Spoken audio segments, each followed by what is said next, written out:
Hello বন্ধুরা, welcome back to my channel Mithun Mampi ব্লগে তোমাদের সকলকে ওয়েলকাম জানিয়ে চলে এসেছি আজকে আবার একটা নতুন রেসিপি নিয়ে। কেমন আছো তোমরা সবাই? আশা করি তোমরা সবাই ভালো আছো। আমি তো ভীষণ ভালো আছি। থাম্বনেল দেখে বুঝে গেছো এতক্ষণে ভিডিওটা কি হতে চলেছে। তো চলো ঝটপট দেরি না করে ভিডিওটা দেখে নেব। তো সবার আগে বলে নিই, যারা চ্যানেলটা নতুন দেখছো প্লিজ প্লিজ প্লিজ চ্যানেলটা সাবস্ক্রাইব করে আমার পাশে থেকো। আর যদি আমার এই ভিডিওটা তোমাদের ভালো লেগে থাকে, ভিডিওটা একটা লাইক কমেন্ট শেয়ার করে দিও। তো চলো দেরি না করে ভিডিওটা দেখে নিই। তো চিংড়ি মাছের মালাইকারি রান্না করতে এখানে আমি নারকেল নিয়েছি। নারকেলটা মিক্সারে ব্লেন্ড করে নেব। আর এদিকে কড়াইয়ে আমি আগের থেকেই তেল একটু গরম হতে দিয়েছি। এবার চিংড়ি মাছগুলো ভালোভাবে ধুয়ে নিয়ে পরিমাণ মতো নুন আর সামান্য একটু হলুদ দিয়ে মিক্সড করে নেব। নুন হলুদ মাখিয়ে নিয়ে চিংড়ি মাছটা তেলের মধ্যে ভেজে নেব। তো তেলের মধ্যে একে একে সব কটা চিংড়ি মাছ আমি দিয়ে উল্টে পাল্টে সুন্দর করে চিংড়ি মাছকে ভেজে একটা পাত্রে তুলে নেব। চিংড়ি মাছ ভাজা হয়ে গেছে। ওই কড়াইয়েই সামান্য পরিমাণ তেল দিয়ে গরম মশলা, শুকনো লঙ্কা আর দুটো তেজপাতা ফোড়ন হিসেবে দিলাম।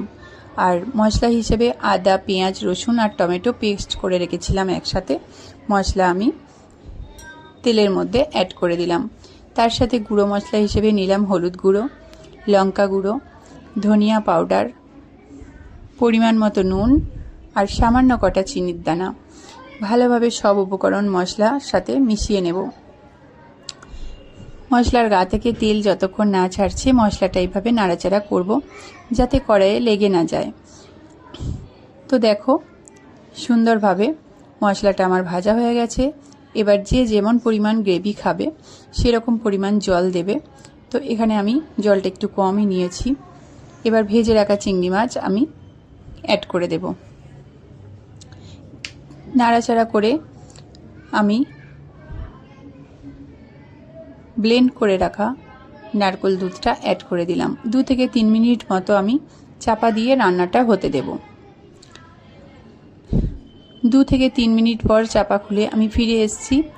গরম মশলা ছড়িয়ে নাড়াচাড়া করে নিলেই আমার চিংড়ি মাছের মালাইকারি রেসিপি রেডি। তো চলো তোমাদেরকে একটা বোলের মধ্যে সার্ভ করে দেখাই কত সুন্দর হয়েছে। তো দেখো কালারটা যতটা সুন্দর হয়েছে, খেতেও এতটাই টেস্টি হয়েছে রান্নাটা। তো তোমরা অবশ্যই বাড়িতে একবার ট্রাই করবে। আর কে কোথা থেকে আমার ভিডিওটা দেখছো কমেন্ট বক্সে জানাবে। আমার ভিডিওটা কেমন লেগেছে সেটা জানাবে। তো আজকের মতো ভিডিওটা এখানেই শেষ করছি। সবাই ভালো থেকো, সুস্থ থেকো, সবাইকে ভালো রেখো। অনেক অনেক ভালোবাসা। টাটা।